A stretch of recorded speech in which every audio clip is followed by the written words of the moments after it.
Right. So why are gyms not profitable just from the membership aspect of their revenue? This is going to be a little bit of a longer video, but I replied to this guy in the comments. Most of the time, the revenue from memberships is barely enough to cover rent. We audit a lot of the financials of the gyms that we work with, ones that we partner up with. And the membership revenue just doesn't cut it, right? So the main moneymaker for gyms is the personal training packages on the back end. And while, yes, the revenue from memberships is like the steady stream of revenue that is kind of the foundation of everything, what really pays the bills for the gym owners and for the trainers that work there is the personal training revenue. And by the way, this comment was in response to a video where I was explaining why gyms are not really profitable. A lot of people think they're a good money maker, and they're really not. Like, you don't really open up gyms to make a lot of money.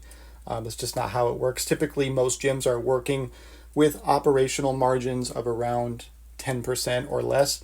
The average gym owner literally makes like $30,000 a year. Most of them would be better off like getting a regular job in an office somewhere.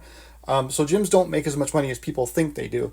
And the only way for gyms to really become profitable is to have these high-end fitness packages that make up for the lack of revenue from the memberships.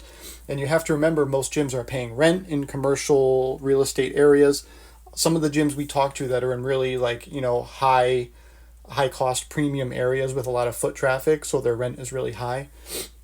They're paying literally per month like $200 per square foot per month. So do the math on that. Like I did not misspeak just then. $200 per square foot per month of the location that they have for their gym or their studio.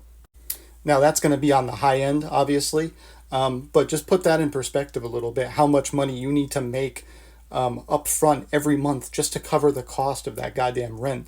And then everything after is not even extra income that you get. Then you have other expenses.